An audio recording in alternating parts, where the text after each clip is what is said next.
The door of the gable mercantile closed with a sound like a coffin lid sealing shut.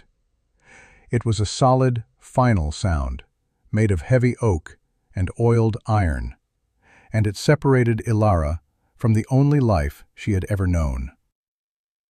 On the dusty porch of the main street of Promise Creek, she stood with the sum of her existence held in her two hands. In one was a worn leather purse containing 7 silver dollars.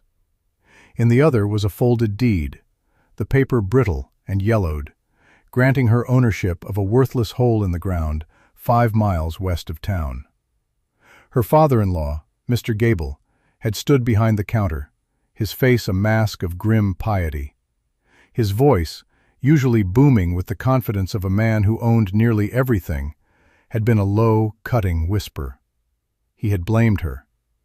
He had blamed her for his son Thomas's passion for the wilderness, for the botanical expedition that had ended with a rattlesnake bite miles from any help. He had invoked a cruel clause in the marriage contract, one written for a daughter of a wealthy family, not an orphan like Ilara. The clause stated that in the event of his son's death without issue, all assets, properties, and holdings would revert to the Gable family estate.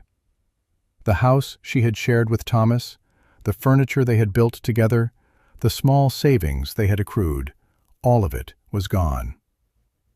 Thomas was a fool for that land, Gable had said, pushing the deed across the polished wood. A useless limestone fissure, but it was his, and now it is yours. It is more than you deserve. He counted out the $7. This is a charity, enough for a stagecoach ticket east. I do not want to see your face in this town again. Your presence is a shadow on my son's memory. She had not cried. Tears were a luxury she could not afford. She simply took the deed and the coins, her gaze steady.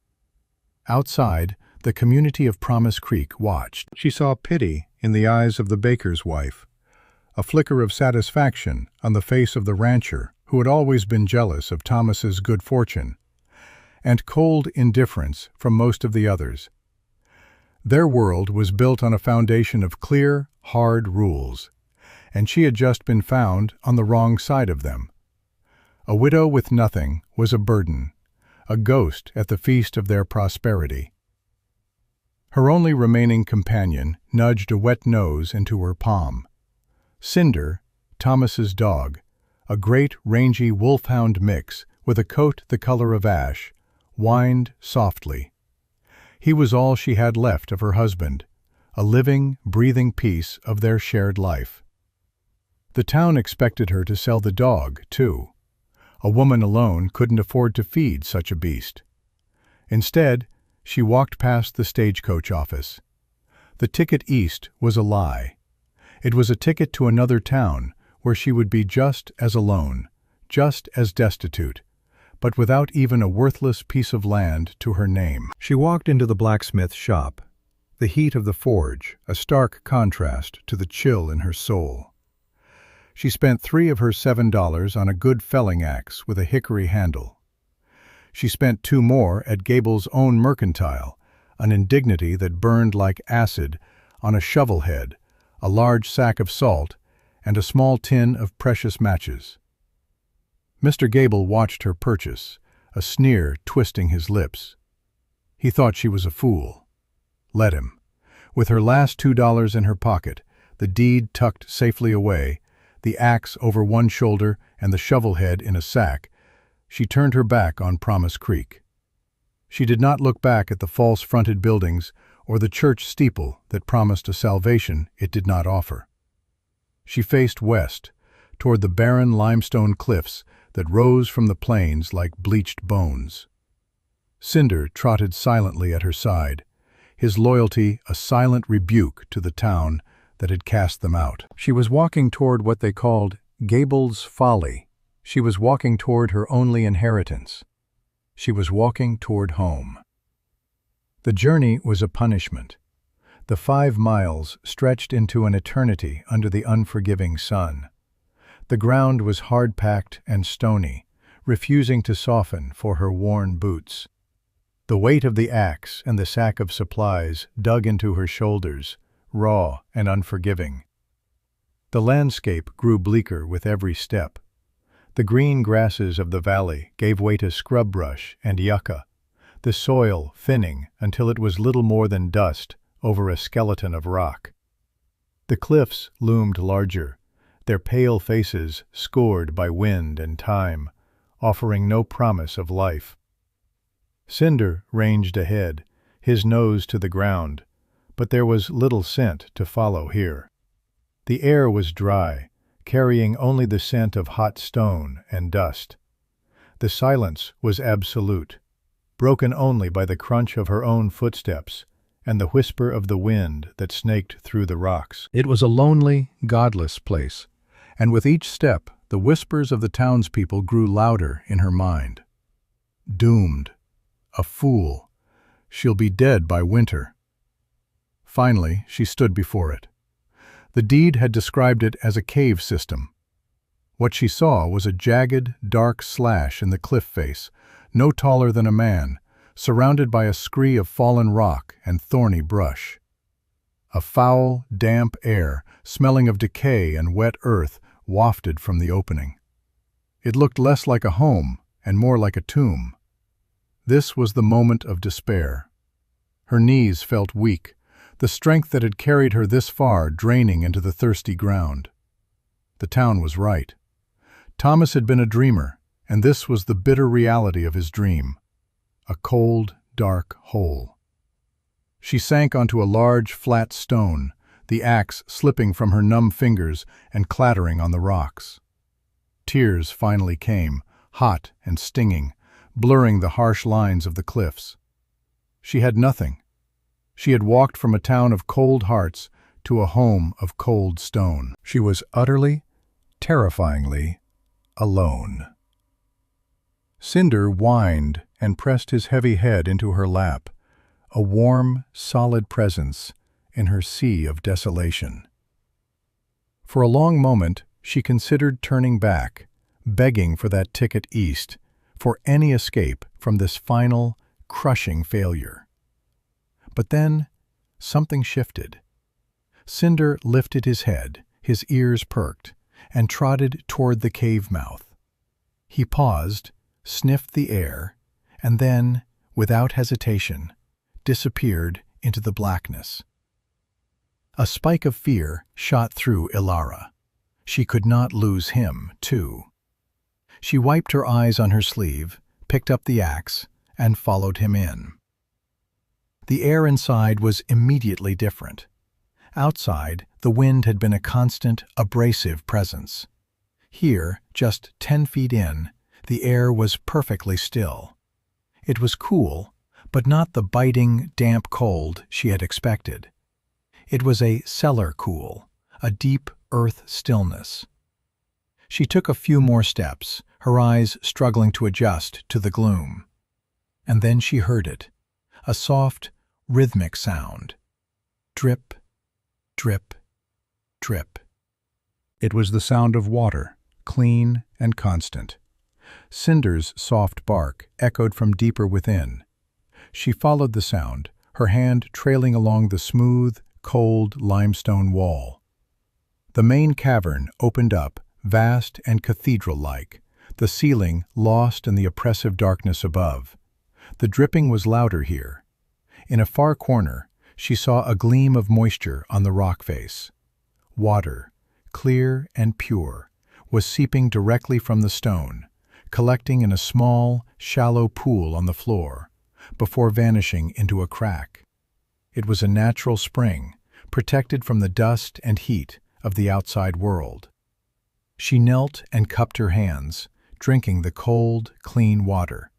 It tasted of stone and life. As she knelt there, another sensation registered. She placed her palm flat against the cave floor. It was cool, yes, but it did not leach the warmth from her skin the way the rocks outside had. It was the deep, steady temperature of the earth itself, a constant that did not bow to the scorching sun of summer or the killing frosts of winter. Thermal mass. It was a term Thomas had used, his eyes bright with excitement. The rock held its temperature. Despair did not vanish in a single, glorious moment. It was chipped away, piece by piece, by these small discoveries. The still air, the clean water, the constant temperature. This was not a tomb. Thomas had not been a fool. He had seen the truth of this place. The town saw a useless hole in the ground. Thomas had seen a fortress. He had seen a foundation. Ilara stood up, her back straight, the grim set of her jaw returning. The tears were gone. In their place was a cold, hard resolve that felt as ancient and unyielding as the stone around her. She had work to do. The labor began the next day, and it was a brutal education. Her first task was to make the entrance defensible and habitable. The cave mouth was a ragged opening, vulnerable to wind and predators. She needed a wall. Using the shovel head, which she painstakingly fitted and lashed to a sturdy branch, she began clearing the scree of fallen rock. It was back-breaking work. Her hands, soft from a life indoors, were raw within the first hour. By noon, they were blistered. By nightfall, the blisters had broken, leaving weeping, bloody sores. She tore strips from her petticoat to wrap them, the pain a constant, screaming fire. Each stone was a battle. She levered larger boulders into place with a greenwood pole, her muscles straining and screaming in protest. She hauled smaller rocks in her apron until the fabric tore. Then she carried them one by one, her arms aching with a fatigue so deep it felt like it had settled in her bones. Days blurred into a rhythm of lifting, carrying, and placing.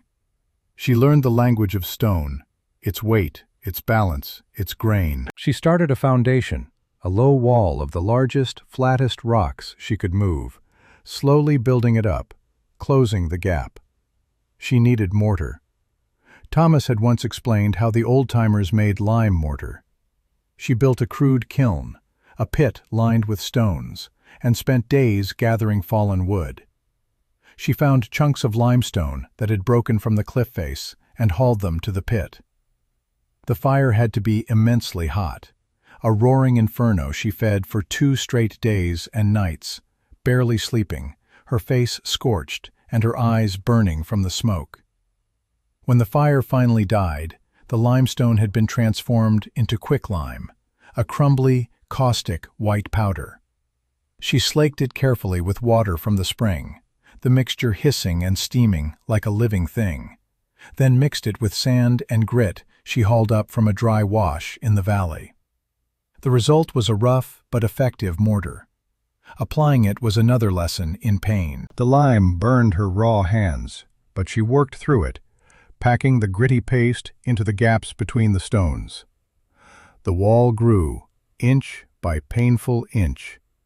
It was not pretty, but it was solid. It was hers.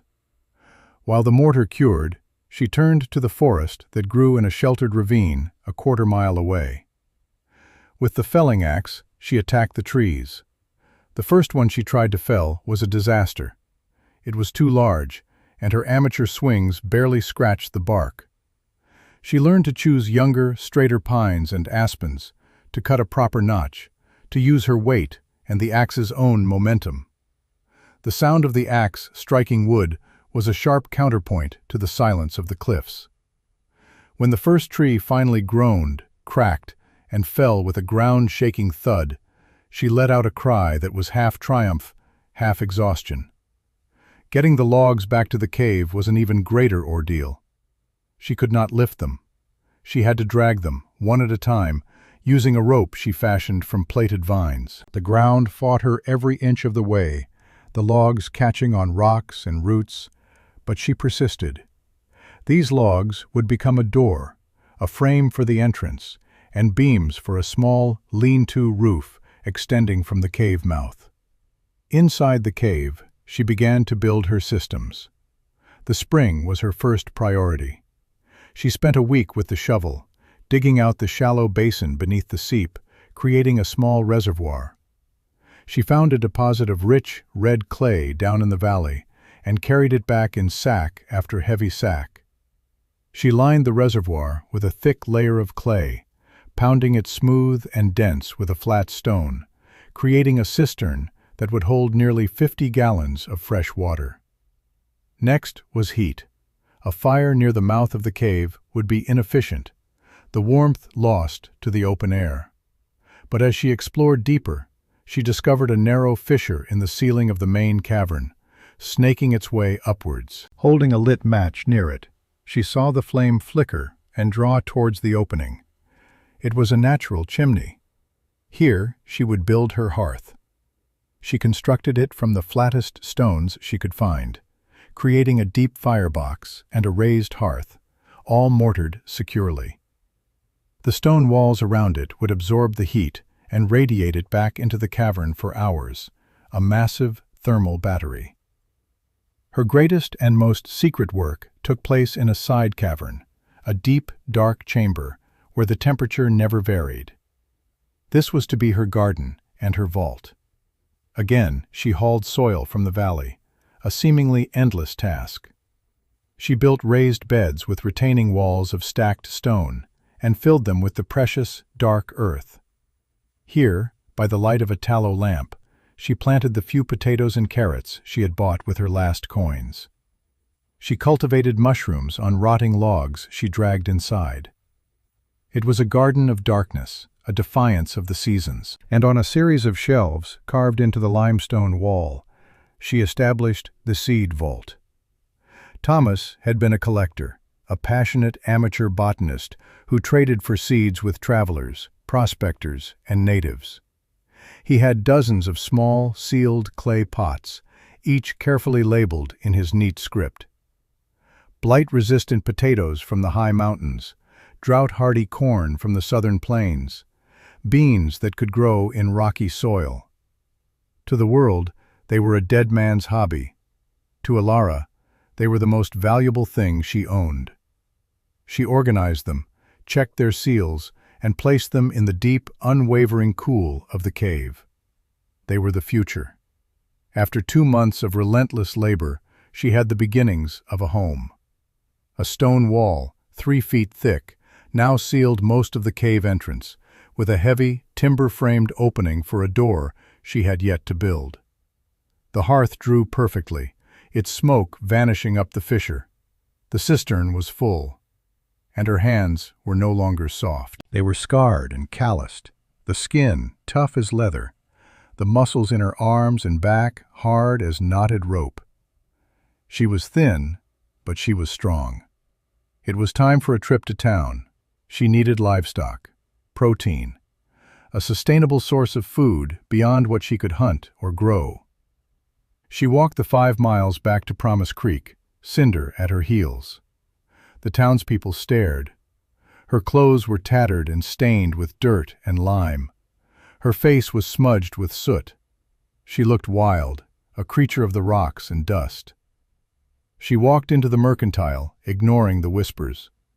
Mr. Gable was behind the counter. His eyes widened in shock, then narrowed in contempt. "Still here, are you?" he said, his voice loud enough for the entire store to hear. "I thought the coyotes would have had you by now."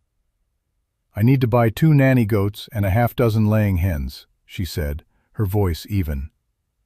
She placed a small pile of carefully cleaned and bundled beaver pelts on the counter. She and Cinder had been hunting. Gable laughed, a short, ugly bark. "Goats? Chickens? What will you do with them, cave girl? Raise them in that hole? What will they eat? Rocks? What will they drink? Dust?" The men loafing by the stove chuckled. "There is water," she said simply, "and forage. I will trade you these pelts." He examined the furs, his merchant's instincts overriding his scorn for a moment. They were good pelts, well prepared. He grumbled, but made the trade.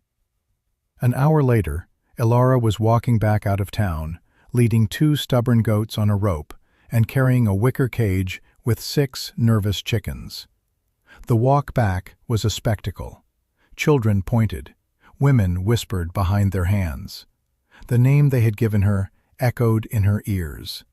Cave Girl, the Cave Widow, Gable's Folly. Let them talk.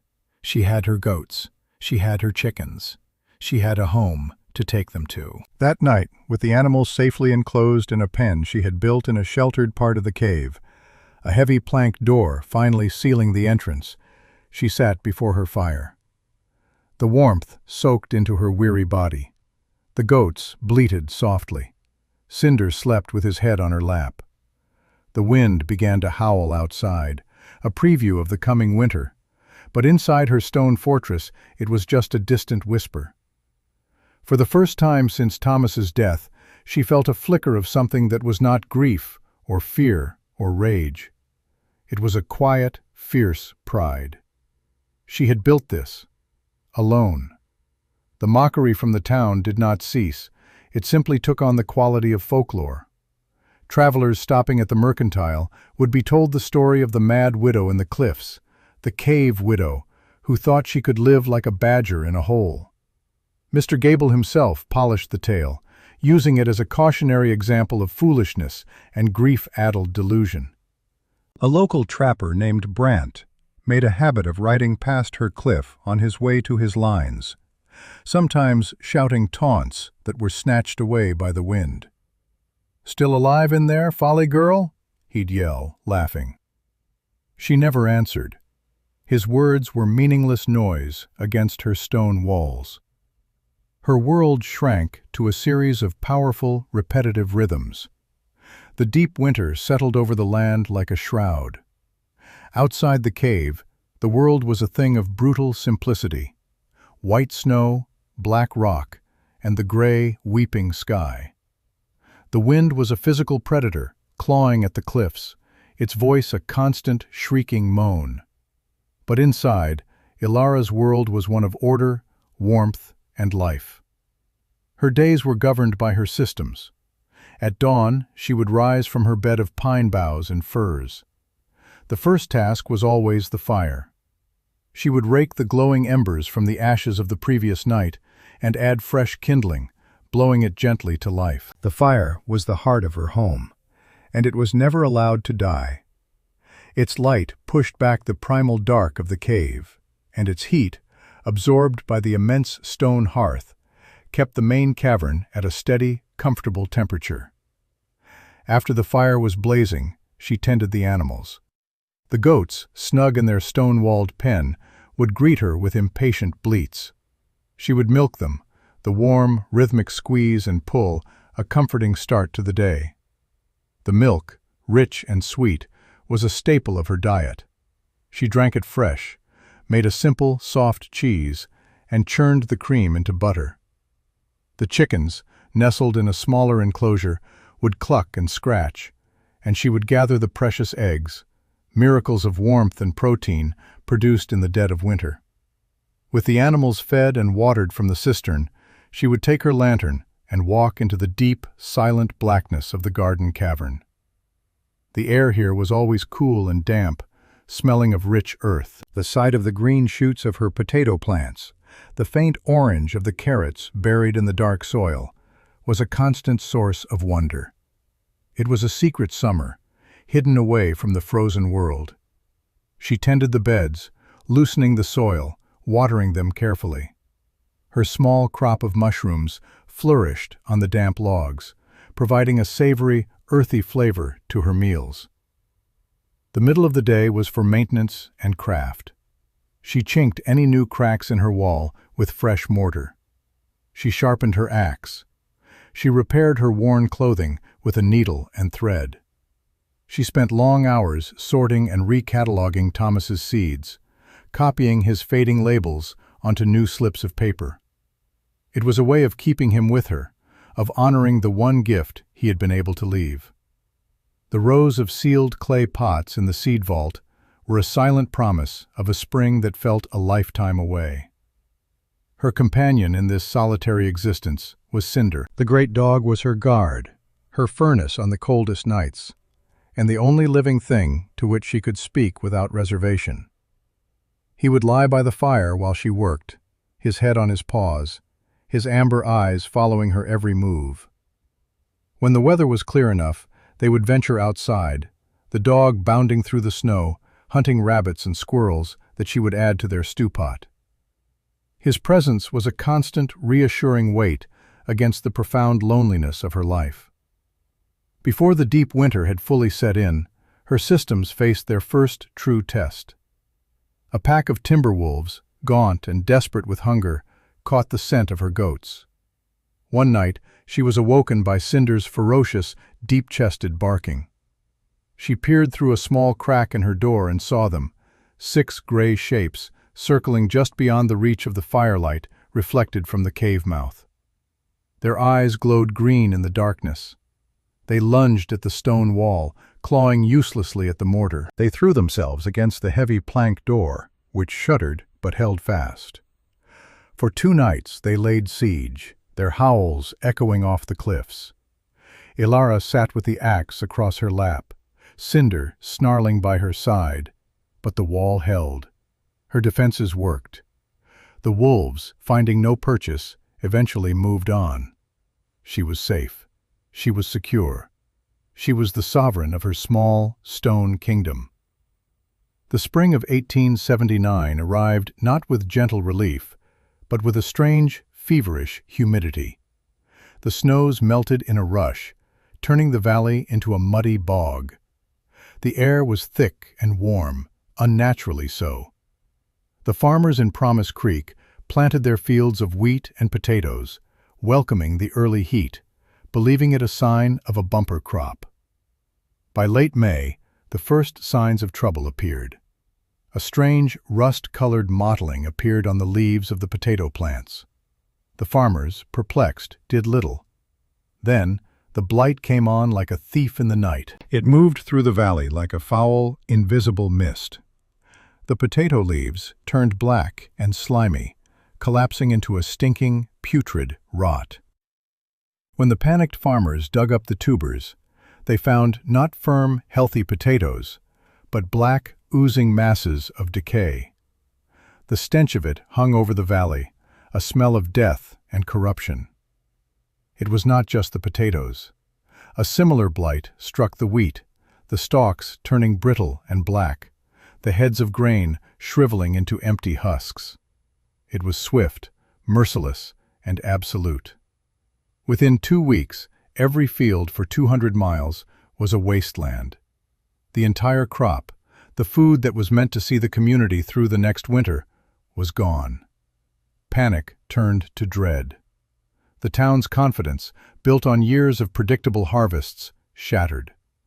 Mr. Gable's storehouse, usually a bastion of security, was opened to reveal that the seed potatoes he had stored from the previous year were also contaminated, the sacks filled with the same black slime. His wealth, built on the predictable turning of the seasons, was suddenly worthless paper.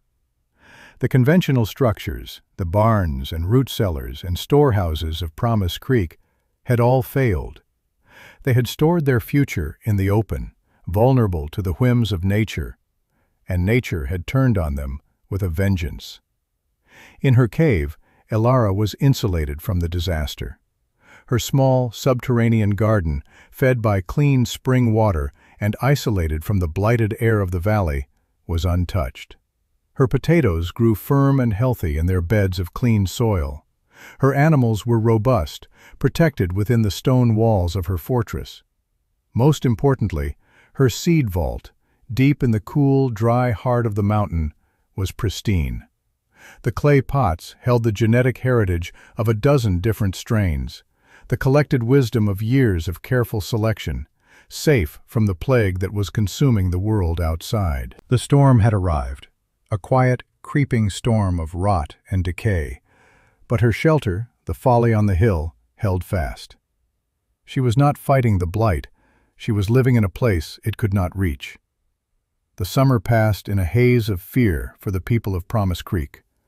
The failed crops rotted in the fields, a constant, grim reminder of the coming winter. The autumn arrived, crisp and beautiful, but it was a mocking beauty.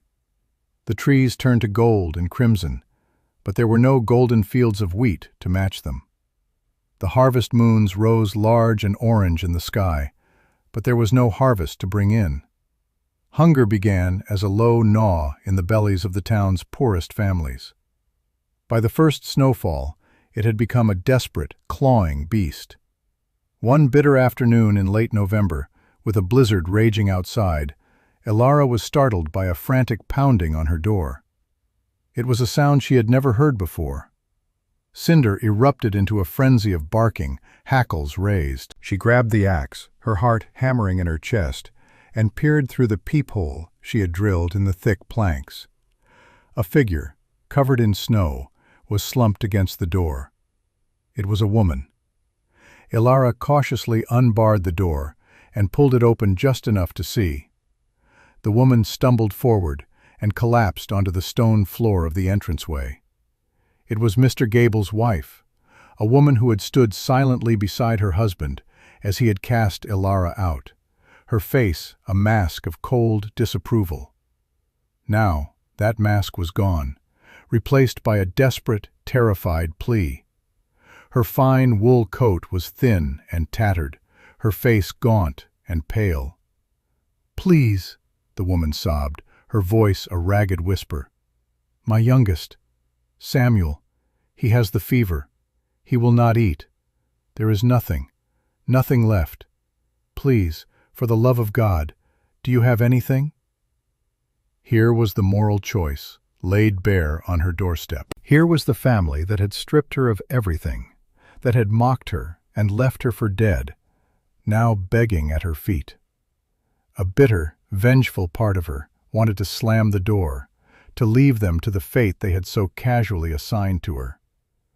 The memory of Mr. Gable's sneer, the sound of his laughter, was sharp and painful. She looked at her own stores, the sacks of potatoes from her garden, the wheels of goat cheese, the smoked meat hanging from the ceiling. They were carefully rationed, her own guarantee against the long winter. Helping this woman would put her own survival at risk. But then she looked at Mrs. Gable's face, at the raw terror of a mother watching her child die. She saw not the proud merchant's wife, but a desperate human being on the brink of collapse. The choice, in the end, was not a choice at all. She had built this fortress not just to survive, but to live. And to live, truly, meant something more than just hoarding resources. "Bring him here," Elara said, her voice quiet but firm. She helped the woman back to her feet. Together, they ventured out into the blinding storm. The wind cut like a knife, but Elara was prepared. She wrapped herself in the heavy wolf-pelt cloak she had made and led the way, Cinder forging a path through the deepening snow. They returned with the boy, a frail, shivering bundle wrapped in a thin blanket. Elara carried him inside, to the warmth of the fire. She fed him a broth made from rabbit meat and warm goat's milk.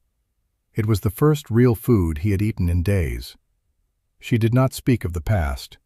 She did not demand an apology. She simply provided. The rescue was not a negotiation. It was an act of grace. When Mrs. Gable stepped fully into the main cavern, her eyes widened in disbelief. She stared, her mouth agape, at the world Elara had built. The air was warm and smelled of wood smoke and roasting meat. The fire cast a cheerful, dancing light on the smooth stone walls. In one corner, the goats and chickens rested peacefully in their clean, dry pen. From a deeper cavern, she could smell the impossible scent of damp, living earth, the hidden garden. Rows of dried herbs hung from the ceiling. Sacks of potatoes and carrots were stacked neatly against a wall. Shelves held wheels of cheese and jars of rendered fat. This was not the squalid, miserable hole she had imagined. It was not the dwelling of a madwoman. It was a sanctuary of warmth, order, and abundance. A fortress of life carved into the heart of a dead mountain. She looked at Elara, at her calloused hands and the quiet confidence in her eyes, and the narrative the town had built around her, the pitiful, foolish cave widow, crumbled into dust. She saw not a victim, but a creator, a survivor who had not merely endured, but had triumphed. The shame was so overwhelming she could not speak. 2 days later, a second visitor arrived. This time, it was Mr. Gable himself. He did not pound on the door. He stood outside in the snow, his head bowed, and waited. Cinder's low growl alerted Elara. When she opened the door, she saw a man she barely recognized. His expensive coat was frayed, his face was hollowed out by hunger and despair, and the arrogant fire in his eyes was gone, replaced by the dull embers of defeat. He had come with his wife to bring their son home, now that the fever had broken. He stepped inside and, like his wife, he was struck dumb by what he saw. He looked at the healthy animals, the stores of food, the solid, well-built hearth. His gaze fell upon the shelves at the back of the cavern, the rows and rows of carefully sealed and labeled clay pots. The seed vault. He understood, in that moment, the true nature of his son's folly. He turned to Elara, his hat clutched in his trembling hands. His voice was a broken rasp. "We were wrong," he said, the words tearing from his throat. "I was wrong. I called you a fool. I cast you out." He choked on the words, his shoulders slumping. "My God. We were the fools. The town is starving. My storehouses are empty. We have nothing left, nothing to eat, nothing to plant when the spring comes." Here was her moment of vindication. The man who had destroyed her life was now begging to be saved by it. The air was thick with the weight of all that had passed between them. She could have recited his own words back to him. She could have demanded an apology, a price, a penance. Instead, she looked at the broken man, the humbled tyrant, and felt not triumph, but a vast, weary sadness. Her victory was not over him. It was over the hunger, the cold, and the despair that now held him in its grip. She had already won her war, long ago, in the solitary darkness, with her own 2 hands. She simply nodded toward a bench near the fire. "There is stew. Eat," she said. Then she gestured toward the seed vault. "Those seeds are for the spring, not for me, for everyone, on one condition." Gable looked up, his eyes filled with a desperate, pleading hope. "Anything." "You will not control them," she said, her voice clear and strong. "They will be distributed by a council of 5, one from each part of the valley, to every family, based on need, not wealth, so that something like this never happens again." He nodded, unable to speak, the tears he had denied himself for months finally tracing paths through the grime on his face. Her grace was a heavier blow than any vengeance could have been. It did not just save his life, it undid his entire world. In the aftermath of the Great Blight, the town of Promise Creek was reborn. Elara's Cave, once known as Gable's Folly, became the heart of the community's survival. People no longer came to mock, but to learn. She taught them how to build better root cellars, insulated with clay and stone. She showed them which of Thomas's seeds were most resistant to blight, which were best suited for their soil. The derisive nickname was forgotten, replaced with names spoken in reverence. The larder, the stone granary, or, most often, simply, Elara's Rock. Mr. Gable, true to his word, stepped down as the town's patriarch. He became a quiet, humbled man, working alongside his neighbors, his hands softened by commerce, now calloused by the same honest labor that had saved him. The community learned the hard lesson that true wealth was not in a merchant's ledger, but in the diversity of the seeds, the purity of the water, and the strength of a neighbor's helping hand. The story of the cave widow of Promise Creek spread through the territories, carried by travelers and trappers. It became a legend, a frontier tale of resilience and ingenuity. People began to look at the land differently, seeing not just flat, fertile fields for planting, but the hidden advantages of the rocks, the ravines, and the high places. New homesteads were built with Elara's principles in mind, with deep stone larders and homes tucked into hillsides to harness the thermal mass of the earth. The landscape of survival itself began to change, shaped by the wisdom of the woman they had cast out. Years later, Elara stood at the mouth of her cave home. She never left it, never felt the need to return to the town that had once rejected her. The world came to her now, bringing trade goods and news, but mostly bringing respect. Before her, the valley was a patchwork of green. It was a healthy, vibrant landscape, replanted with the seeds from Thomas's collection. His legacy, and now hers, was written in every stalk of wheat, every potato vine.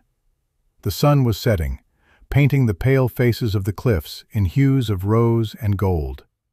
Cinder, now old and gray around the muzzle, rested his head on her knee.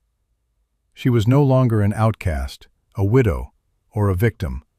She was a founder, a matriarch in a kingdom of stone and soil. She had been given nothing but a worthless hole in the ground, and from it she had built not just a shelter, but a future. The peace she felt, deep in her bones, was not the fleeting satisfaction of triumph, but the enduring, quiet strength of a life built on a foundation that could never be shaken.